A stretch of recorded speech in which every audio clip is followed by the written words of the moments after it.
One question I love to ask clients is, does it feel like a block in front of you, like a wall, or does it feel like you're being pulled back?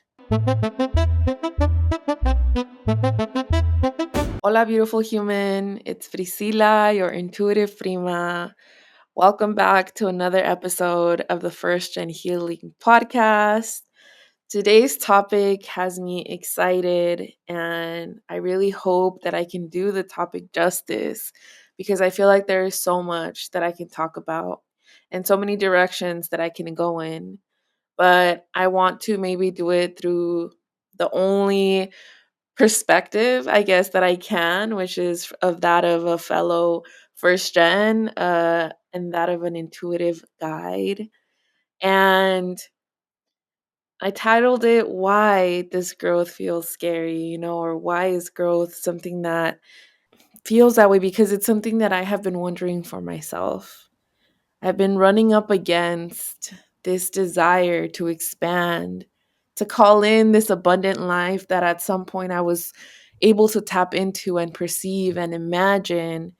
And if I'm being really honest, I also can now see how I'm the one holding myself back from that.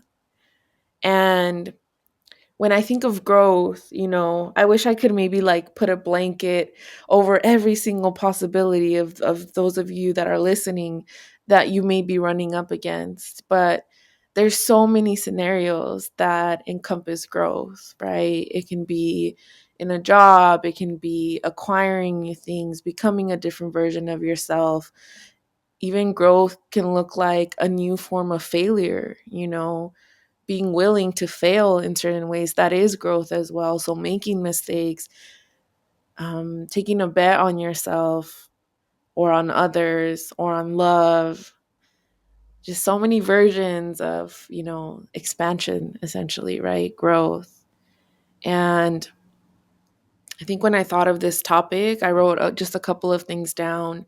Um, but I think where my head was at when I first started to think of this is that there's, for me personally, and I think I've witnessed this in other people's journeys as well, is that there's this desire for growth, almost even sometimes a frustration of like, why isn't the growth that I'm desiring happening? And yet a very deeply rooted subconscious fear of actually experiencing that growth. And so that's kind of where I want to take this conversation today, what I want to explore with you guys. And I hope that it's fruitful. I imagine that these times are asking of us different things. They're facing us with maybe ourselves, maybe dynamics that we've ignored and now are having to face, realities that we don't want to face and are having to. I know everyone is going through so many different things right now. And I keep mentioning this, and I think I want to just name it because it's real. These moments are overwhelming, and I'm not even directly affected by them. I think they make me emotional every single day. But I also recognize that I am an empath and highly sensitive and just capable of drowning myself in emotion to the point where maybe I'll freeze. And I really don't want to freeze this time, I don't want to go back into my shell, into hermit mode, into powerlessness. I feel like I've spent a lot of time there and it took a lot of energy to get myself out of there. And earlier this year, when, the LA fires happened and I experienced my dad having a heart attack, I really fought against like that maybe weighted blanket that can sometimes appear as someone whom is susceptible to anxiety and depression. And I feel like I gave myself permission to stay there for a while a few years ago when I was going through my dark night of the soul. It almost felt like I knew it was a season that I had to go through and go down, allowing myself to go deep in the depths of everything that I had to feel and experience. And I guess I say all of this because I see the window to, or the door where I could internalize everything that is happening and go down that door and open that again and let myself feel that same way again. But I really don't want to. I know how heavy that is. And I imagine potentially like some of you don't have the option not to, you know? And I have a lot of love for you and empathy, and te mando un abrazote. Um,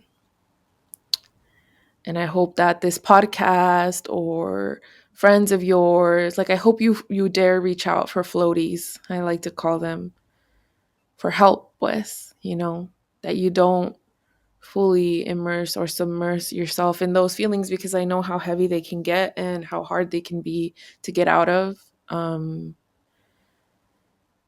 I guess I'm, maybe speaking to some of you that maybe have experienced depression before, but it's like the world kind of caves in on you and it's hard for you to see outside of the moment you find yourself within. And these moments, like they have this pull towards that in some way, like at least for me, I feel like I've been facing that. And like I said, it's not even directly like impacting me. And yet, if I pay enough attention, it's a lot to handle, a lot to experience, a lot to feel, process, integrate. And so I don't know. I just need to name it, porque I don't want to come on here and like just business as usual, when it hasn't been like that. And I don't think it will be for a long time. And I think it's important that being, in a virtual space with you guys, fellow first gens, that we do that we allow ourselves to like give voice to that part of us, because I know that we are strong and that we tend to like, I'm gonna get through this, I'm gonna figure it out. And I love that about you and about me. But if you're not in a part of your journey where you already know that you have access to speak, that actually helps, to alchemize, to write, to journal, I want to invite you to open up to that, whether it's with friends or family or in a journal or a voice note. Don't let your mind consume you. Don't let your thoughts, your anxiety, only live inside of you. Please give them an outlet, because as an intuitive guide, I can tell you that I work, with kind of the energetics of people, the psyche, the unseen, and I can tell you that these energies are not, I don't want to make it seem something scary. It's not, but it's kind of like, I call it like a balloon. And the balloon just grows and grows and grows, and if you don't give it a little exit point, it clouds your mentality, it clouds your vision, it clouds your emotions, your hope, your dreams. And I know we like to be really real, probably, we've had to be. I think growing up, a lot of us experience like not being able to dream without having to take into consideration reality. We always had to take into consideration, like keeping our dreams realistic enough, right? Like safe enough, not too big, not too loud, not too dreamy, not too out there. Um, and it's so interesting because I think that actually, is a great segue into today's topic. Like, why is growth scary for us? Porque it has been for a really long time. Growing means taking up space, means expanding. And for many of us, staying small, under the radar, staying neutral, or absorbing but not, expressing, kept us safe. And so I was talking about this topic with a friend before recording this. One of the things that came up is like, there's sometimes growth that we can perceive as possible for us. For example, I'll obviously put myself as an example, with this podcast. I love this podcast so much. And I wanted to grow. And I know what it takes to grow it. It's posting clips, it's promoting it, and yet I haven't. I actually really haven't in the last couple of months. I don't think I've ever actually fully promoted it in the way that I know that it can be and it should be. And so, although at a surface level, I can say, oh, but like, I do want my podcast to grow. I do want people to listen to it. I do want it to reach more, a bigger audience and turn into something bigger. I think if you dig a little deeper, if you go 5 layers down, the reality is that I'm keeping my success at like an arm's length. Like I'm making sure that it gets just big enough for me to be able to still control it, you know? So I'm not like letting the reins go. I'm actually like holding the rope real tight, and saying, "No, yeah, yeah. I want it to grow." But in reality, like I'm holding on to it so hard and not letting it, and I'm continuing it just enough so it keeps going. But if I were to be honest with myself, it's like I am kind of scared of it, but why? And so then that leads me to like, okay, well, why is growth scary? I think growth feels like or goes hand in hand with fear of the unknown, right? Like growing up as a first gen, I think we have to we're nos veo, like when I picture our inner child, I see our inner child as really vigilant, always kind of maybe looking around or scoping around or like even just think about, the fact that you were the translator. And so if you saw someone speak to your parents in English, kind of jumping in and translating right away for them, or maybe you hear the phone ring and you hear your parents say like, oh, están hablando inglés, and like running to go translate, Um, an example like that, it's like we grew up being so vigilant, needing to be aware of our surroundings, of who needs us, of what's needed of us, of what we need to do for ourselves, because sometimes maybe our parents won't capture that for us, um like, let's say in high school, I knew I wanted to go to college. I knew it was expected of me, but I actually don't remember a conversation where it was like, oh, Priscilla, you are going to go to college. You should be doing A, B, and C. That was something that I had to figure out for myself. Like, oh, I'm in junior year. This means maybe like I set up an appointment with a counselor, I remember, for myself. I would enroll myself in high school by myself, like it's like you're looking out for yourself. And so it's very like you're always kind of having to manage, the now and being vigilant and your surroundings and your future and things like that. And so I think like dreaming and growth, potentially, even if you did have dreams and if you did go after big things like being in the first in the family to do blank, I think typically where we head is in directions where we think we can gauge enough to know what to expect, if that makes sense. Let me know in the comments if that resonates. But I think that's what a lot of us have experienced, like, and so then I think like when it comes to becoming our authentic selves and actually going after something that is coming from our heart's desires or from like our true inner desire, it's scary because we're not used to that. We're used to doing the logical stuff, doing the thing that we can like make sense of, or where we can find steps for, oh, to do this you need step 1 2 3 4, right?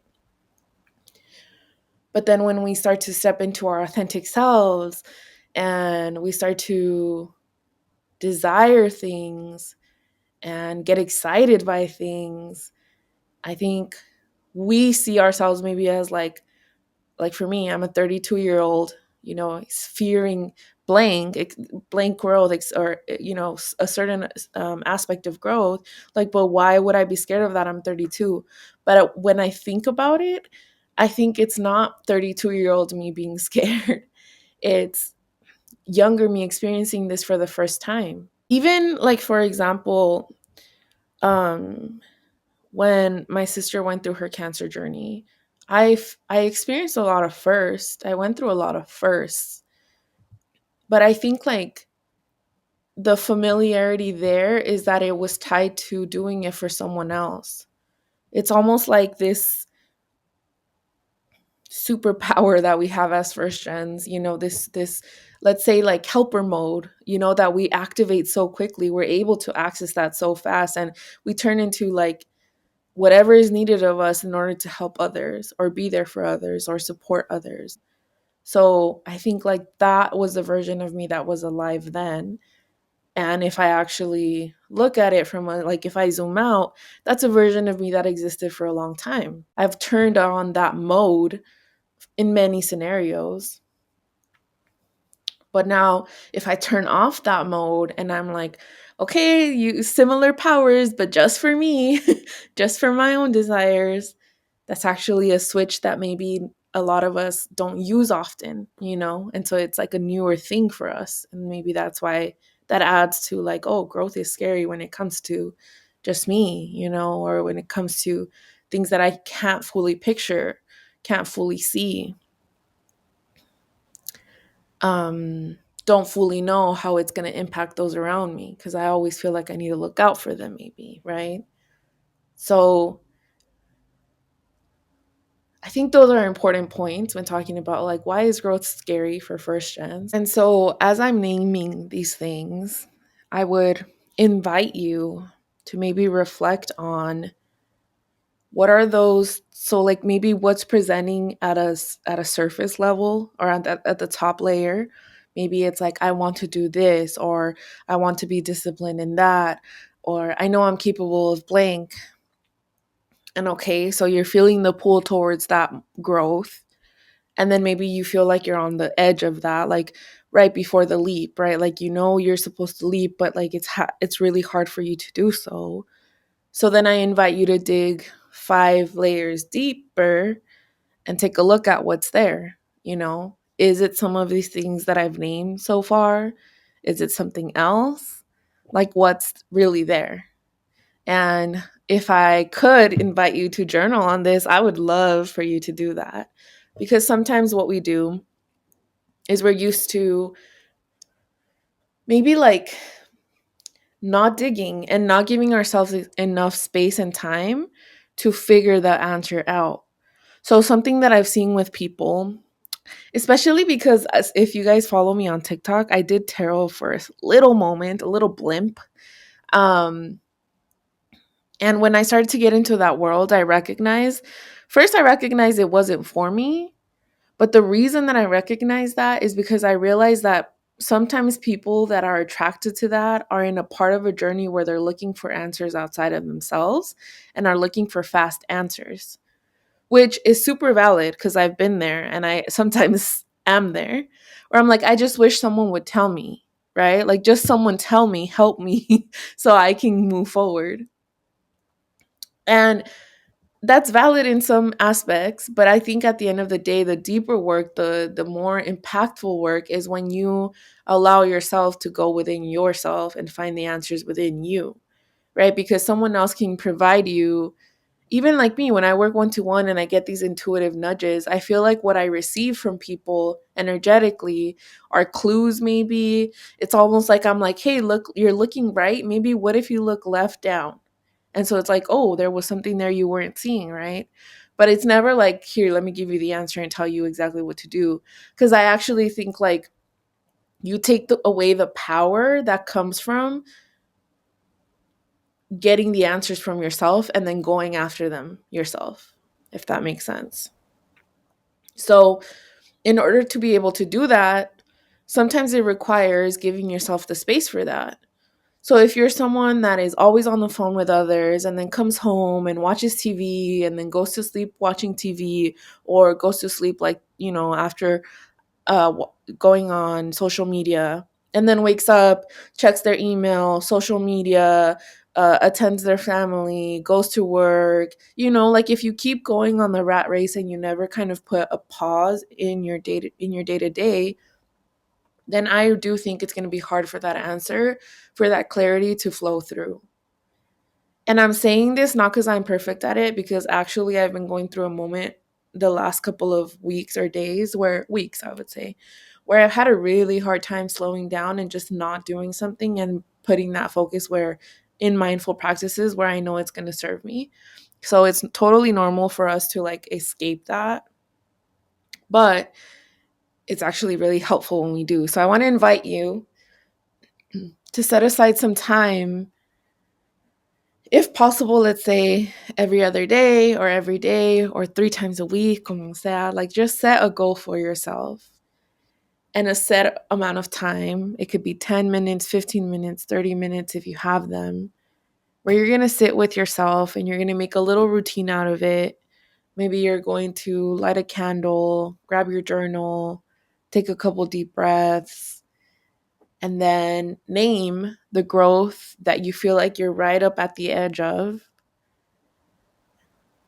Talk or write about what that feels like. Oh, I feel magnetized toward this. I feel like, or I tap into this and I feel excited. I feel like this is where I'm supposed to be or go or what I'm supposed to do. And then name what's holding you back. One question I love to ask clients is, does it feel like a block in front of you, like a wall, or does it feel like you're being pulled back? Like when you think of leaping, is there a block, a wall in front of you that doesn't let you? Or does it feel like you're being held back or pulled back by something? Okay, so like explore that. That could be a good first session. You could even take it like slower than that. Like first session, naming the pool. Second session, naming what's holding you back or what the pushback feels like. Third session, going a couple layers down and exploring that. And you don't have to go into each session like with an expectation to get that clarity right then and there, because something that we do is like we ignore ourselves for months and then or years, and then we're like, okay, well, all right, I have 15 minutes, let's go. And then we don't get the answers we want. It's like, oh, that didn't work. But it's like, how do you expect your inner self to speak to you when you keep ignoring it for years? So you have to be patient. You have to recognize that your inner self like wants you to earn its respect, okay? And it's like, yeah, like you have to prove to it that like, okay, I'm here, I'm ready to listen, and I'm gonna, not gonna pressure you and be like, yeah, leave me, yeah, or else I don't have patience for you. Like it's a relationship that you have to rebuild. And that can take time, especially as first gens. Y'all know it takes time for us to trust someone and open up, especially when you're the type that holds everything in and has and like kind of puts everything on your back. But anyways, ya no te voy a regañar. I just want to encourage you to do that and see what happens. Like then you name the layers. Cool. Now you have some insight on what's actually below. Because like maybe in your day-to-day you're going around like, no, yeah, like I want to open my business, or like, no, yeah, I want to do this or have this conversation with this person or say this, or like it might be like at a surface level, you think you're ready for it. You're like, oh, like, why isn't it happening? Or why can't I do it? Or what's going on? But yeah, then you need to take a pause and be like, okay, that's at a surface level. But what's beneath that? And maybe who's actually scared? Maybe it's not you of the now. Maybe it's the version of you that prefers safety, prefers peace, prefers, no conflict, like something like that. But it takes like you looking within to really figure that out. One more thing that I would want to invite you to think about is when you think of this leap, who comes to mind and what are they saying? El que dirán, you guys, is something that I think is huge. And I often talk about this with clients. Like it has come up with every single one. Um it may be one person, it may be a group of people. In fact, it may also be just yourself, you know. Um one experience that I learned from with a client was that she was like, "Oh, well growing up so and so used to say this about me when I would do blank." I was like, okay, so like you're scared of making a mistake because what if so and so calls you out? How long has it been since that person has called you out? Oh, well, like 15 years. Oh, okay. So then the last 15 years, who has been calling you out? Like, who is the one judging your decisions? Who's the one, like, making those comments? Well, me. Oh, okay. That's crazy, right? Crazy to think about because the fear of someone else saying it when in reality, who's been saying it is yourself is a big eye opener. So just thinking about like who do you think about when you think of doing the growth, experiencing the growth or making the leap or showing up as who you think you can be? Like who do you fear would judge you? And is that fear realistic? Is it something you can handle? Maybe yes, maybe actually someone would outright judge you. But can you handle it? Maybe you can. Maybe when you think of the fear of that, it's because 4-year-old you couldn't or didn't have their voice. But then when you put it into perspective, maybe you think, oh, whoa, but yeah, that was 4-year-old me. And now I do have my voice. I do think I'm capable of ignoring them or responding back to them. So I think those are some tips that I would like to offer you as you are thinking through like your own version of growth and your own version of why you're scared of it. And actually, one other thing for this exercise that I would like to offer you is to then zoom out and think about what is your natural response to this cycle. So there's a desire for growth, there's a fear of growth. So the desire is the surface level, the pool. The fear is 5 layers in. There's potential criticism that's part of the fear. Now, what is your response to this cycle? Because you typically respond with something. So maybe I self sabotage. Maybe I overthink. Maybe I bring myself down. So maybe when I thought I was capable of it, but now who do I think I am? Or maybe I dismiss it, and move on to something different. Ooh, should we talk about that? Oh man. This might sting a little for some of you, but some of you out there are multi passionate kings and queens out of a response to the fear of growth. So, like, maybe I fear trying something. I fear making a mistake. I fear like growing and doing it in the way that maybe is a mistake.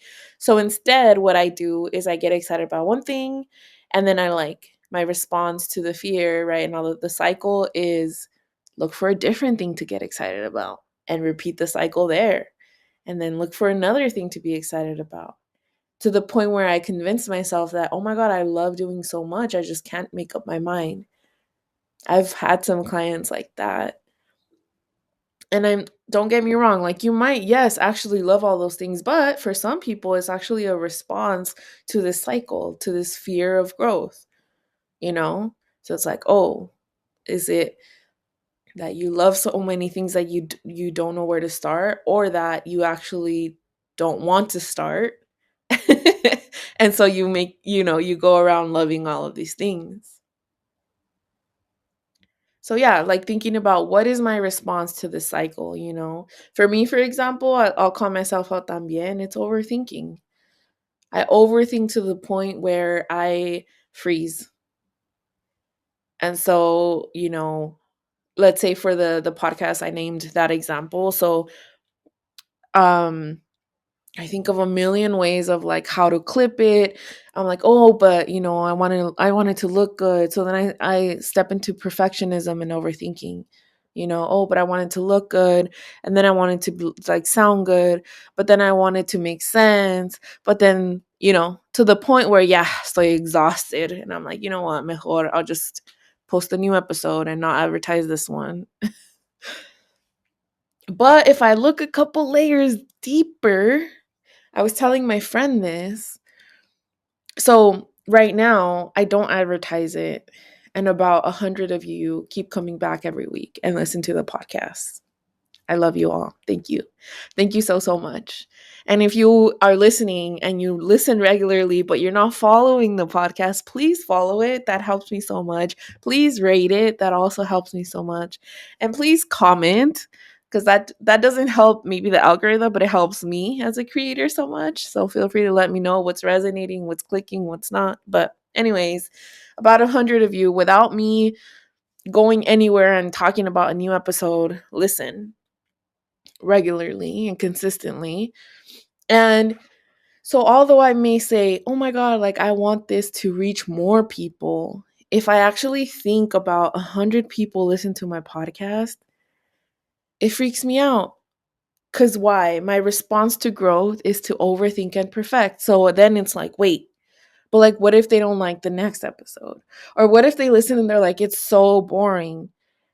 Which is an irrational fear because 100 people, even me not changing anything, consistently listen, but yet I'm the one putting myself down, you know? And I'm putting myself in the spotlight, and maybe like, no sé, me da un poquito como, should I be talking about this? But I should, because I want you to see how I am recognizing this is a response for me. It's not reality. It's my it's my way of feeling safe. Like my way of feeling safe. And we could even take it 10 layers deep. I'm going to do it for you guys today. But basically, like, that's my response. It makes me feel safe. But why does it make me feel safe? Why would it make someone feel safe to put themselves down, to say it's not perfect enough, to overthink? Well, because if we look 10 layers down, there's, a combination of having emotionally unavailable parents, so not fully to not feeling seen when growing up and internalizing it. So like, oh well, I'm not being recognized, or I'm only recognized for my achievements, so then I must get better, I must outshine, I must do good, I must be perfect, I must overthink and be perfect and overthink and never make mistakes. You see? And then I could, make a horizontal line to like mother wound, father wound, right? So like if we want to give it different names. But isn't that crazy how that's actually how it works? And so what may be presenting as just like, man, my podcast is just not taking off. The reality is like it's me versus me. The reality is that I'm keeping my subconscious, my inner child feeling safe by sabotaging in a way that maybe isn't, like it's not fostering growth for the podcast. And so I really hope, I mean, like I'm feeling really vulnerable right now sharing this with you guys, but it's kind of the reality. And it's, I think, a cool, hopefully easy, or a good example, pues, of like how deep things go and what may be holding us back and what's tied to like the fear of growth, as a first gen. So if you're listening and you're like, oh, I want to work through this kind of stuff, please know I do have my one-to-one sessions available. I have them in the link, or I'll have the link in the description of this episode. And I really do also want to take on a couple mentorship clients también. So I feel like the juicy work happens in those more longer spaces. I call it mentorship. I don't know. Maybe there's a different name for it, but it's essentially like virtual video calls where we work through this stuff. So it makes me excited to be able to see like, to work to do this with other people, to do this kind of work, because I know it's life changing, and it also gives you a blueprint of how to work with yourself, through whatever comes up for you next. I also want to name that one thing that I think really helps in these, like, I'm about to make this leap moments, is self-trust. So when you base your perspective of your life on others' opinion of it, whether others is specific people or society or in general or even your own criticism, then there's almost like this innate fear that lives with you all of the time, especially if you carry that like really critical voice within you, like I named for myself. It almost feels like you're always having to prove to something or someone your existence, your decisions, even if it's like theoretical or like a real person, you know? And I feel like that's a reflection of lack of self trust, self love, too, of course. But when you start to have your own back over anyone else, so like, oh, like if I make a mistake, I care more about what I think of that mistake than what others think of it. I care more about, well, yes, I made that mistake, but I gave voice to my inner child. I showed myself that I love myself. I showed myself that I respect myself. I showed my voice that, I'm happy to use it. And like that outweighs the mistake for me. And so that's what I care about. That's like starting to show yourself, I trust myself, Because if you are trying to make these big, bold changes and have these growth spurts, but at the same time, you're already kind of setting yourself up for failure because, on the other end of whatever you do, there's always going to be that criticism, or you're always going to care more about what other people think. It's almost like you're not giving yourself a safety net, the type of safety net that you need to make these big, bold changes and decisions for yourself. And I think that was definitely a shift that I had to make when, for example, I decided to quit my corporate job. Like when I quit my corporate job, of course I thought about like, well, what will my coworkers think? And what if they see my videos online? And what if they make fun of me? And what if, right? And then what if my family finds out? And then what if they ask what I do? And then what if they find out that I'm in debt? And then like, but if if you realize like it's about others, I'm like literally thinking about others' opinions of me. And so then I had to work against that, or what I reflected back to myself was like, okay, do I care more about that than I do this nudge that I've been feeling for many years, this little voice that has been calling my name? No, I care about this more. Do I care about others' opinions more than I do this feeling of my soul is suffocating? No. Right? Like there came a point where no, there came a point where that feeling was much stronger, where I knew I need to figure this out for myself, or else I'm going to drown again, and I don't want to drown again. And I want to be bold enough to take different decisions, and yes, maybe they don't align with the vision that others had for me, the vision I had for myself, the vision that society gave me, but I'm willing to take that risk because that's what I'm being pulled towards, and I want to show myself that I believe myself and I trust myself. And so, like, that gave me that safety net that I needed to make those leaps. Same thing with like setting boundaries. That's growth too. But like to set a boundary, you have to create a safety net for yourself. You have to make it feel safe for your inner self of like, okay, if this doesn't go well, I got you.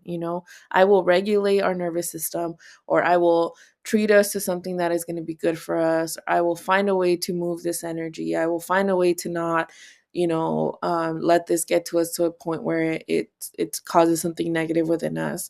So it's like creating that safety net on the other end of uncomfortable things helps you do more uncomfortable things, and that's actually really helpful. So I'm glad I remembered that, to name that for you guys también, because I think that's also helpful. It's like, are you creating a safety net for your inner self as you're like, because sometimes we carry that first gen energy where it's like dale, síguele, brinca, that it's like more, more, more, more, more, and we don't know how to take care of ourselves. So there comes a point where we burn out because we don't create that safety net. It's just like we kind of force ourselves through into the next phase.